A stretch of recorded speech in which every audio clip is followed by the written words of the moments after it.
En los Estados Unidos, esperamos reacción de la consejera de Seguridad Nacional, Condoleezza Rice. Esa reacción viene en unos minuticos en vivo en Noticiero Univisión. To say I'm disappointed is an understatement. The bottom line here tonight is almost no one likes this plan, not even those who voted for it. Live at the Capitol, I'm Maria Alonso. This Monday morning, thank you for joining us. You'll join us again at 12 o'clock for Channel 2 News at noon. An earthquake in India is making headlines this morning. And next, the latest report on victims of that terrible disaster. Traffic is just beginning this morning. Let's go to now for a traffic check. She's there, and she's joining us now by telephone. Maria? Yes, I'm right here, and that is exactly what has just gone, and we are standing in pitch darkness. Things are getting very intense out here. We are being buffeted by 100-mile-per-hour winds. The rain is coming down in sheets, and part of I-10, which is the major interstate connecting this part of the Texas coast to Louisiana, has collapsed. The mayor tells us he expects as much as 90 to 95% of this area has been evacuated. Those who chose not to evacuate are pretty much on their own until after this hurricane makes landfall and passes over this area.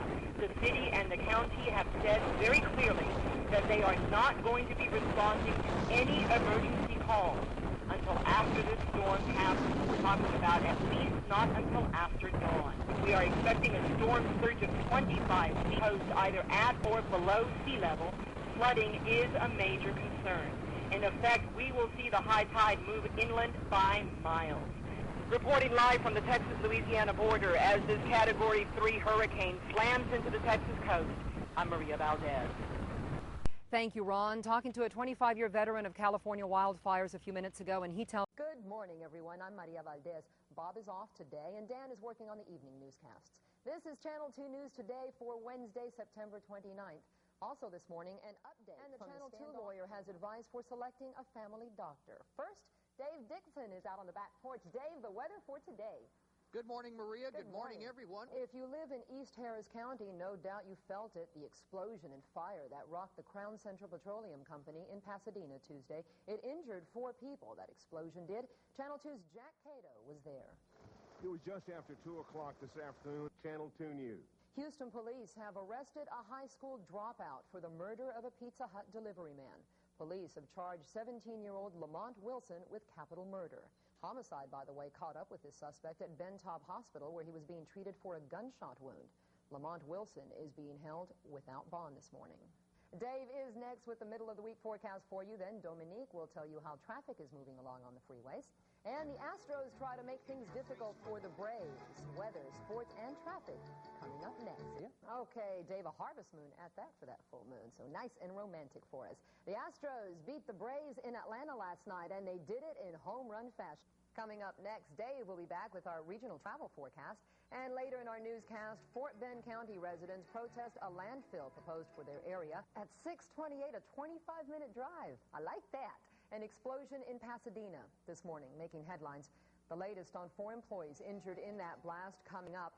Join us, won't you, for all of the latest news on Channel 2 News at noon, 5, 6, and 10 o'clock tonight. Before you head out this morning, we'll take another look at traffic. Thank you, Dave. That's our news for this Wednesday morning. Thank you for joining us. The Today Show is next on Houston's 24-hour news channel. They'll have an update on the standoff in Moscow. All that coming up next. We'll see you at 7:25.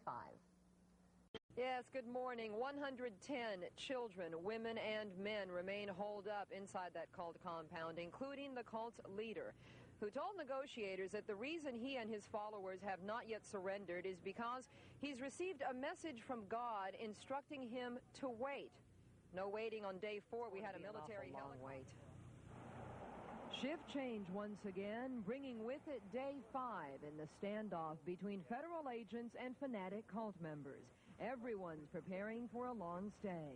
Day 4 saw a military helicopter hover over the compound, armed personnel carriers adjusting their positions and tightening their noose around the perimeters, and for the first time in 3 days, top officials breaking their silence on what's going on inside the fortress and inside the mind of the cult leader. He says that he did not fulfill his promise to leave immediately with his followers because God told him to wait. Federal agents also began to share details behind last weekend's raid, the most revealing of which was the news that the ATF had infiltrated the cult in a 9-month investigation prior to Sunday's bloodbath. They had someone on the inside. They weren't talking to him. The commander says the ATF grossly underestimated the size and force of the group, armed even with automatic weapons capable of shooting down airplanes. I think also the ATF felt that if they put on their jackets that said ATF on the back of them, that the adversary would roll over when they got inside the compound. As we know, that was not the case. During the course of the standoff, 18 children have been allowed to leave the fortified complex. Still inside are 20 more children, 47 women, and 43 men. But that's not all. There are some bodies in the compound. The precise number, we do not know. Daybreak here on the horizon, and once again a very eerie silence, a very eerie stillness has swept over this entire ordeal. So where are we at with all this? We're back at square one, watching and waiting. Overnight activity at the cult compound seemed non-existent. If there was any kind of movement, it wasn't for us to see. Our night scope lens picked up only brief flashes of light coming from the compound. A sharp contrast to what took place the night before, when without warning, government vehicles of all types began retreating en masse, some carrying what clearly were civilians being taken from the cult compound. 6 hours earlier, the leader of the cult promised surrender in return for a radio broadcast of a pre-taped hour-long sermon. The tape was played, but surrender never came. Instead, we had the nonstop movement from the cult compound to the FBI's command post and debriefing center at a nearby college campus. The stepped-up activity fueled hopes that the 3-day standoff was finally coming to an end. Early in the day, at least 6, possibly 8 children were released from the cult compound, and it is from some of those children where we first discovered that the death toll from Sunday's initial bloodbath was higher than first believed. To a 25-year veteran of California wildfires a few minutes ago, and he tells us he has never seen conditions like these. He says it's like gasoline burning up there in these mountains.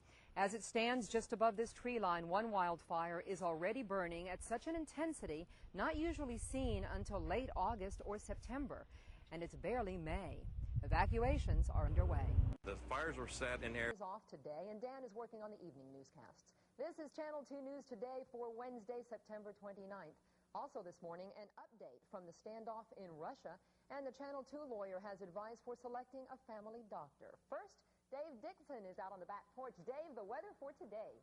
Good morning, Maria. Good morning, everyone. If you live in East Harris County, no doubt you felt it, the explosion and fire that rocked the Crown Central Petroleum Company in Pasadena Tuesday. It injured 4 people, that explosion did. Channel 2's Jack Cato was there.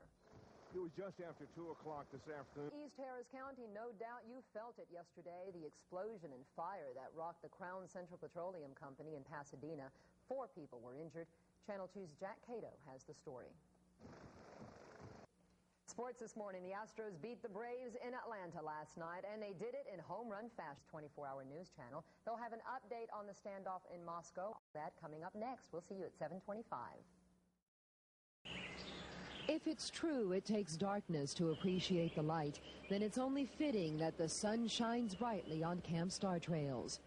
Oh, here's a big old fat worm. You ready? Now hold it right down here. These are the faces among those pines that kiss the sky. Faces of children wise beyond their years, not because they choose to be, but because life deemed it so. Most of these children have cancer, and chemotherapy is all they know. But for this week, that all changes. They enjoy a ritual of childhood, summer camp. We do activities. We have a good time. Yeah. We go swimming. I like arts and crafts. What about all the horseback riding and canoeing and things like that? Oh, yeah, that's fun. I really like canoeing. This camp is part of an ongoing program emphasizing as normal a childhood as possible for children who've gone through too much at too young an age. This boy's only 5 years old. He deserves a break, and here he and other children get it. Sometimes you might find something like Two of the big favorites at any camp are nature study and fishing. Things are no different here. It's all part of a week these youngsters look forward to all year long. You get all excited and everything because you know you'll be away from the hospital and there's no needles and all that. These children return to the cancer clinic this weekend, but in those eyes you see hope. Hope that one day all the hurt will go away. Until then, they walk the same road, one step at a time, one day at a time, singing songs to lift themselves up when dreams leave them empty-handed. Maria Valdes, Channel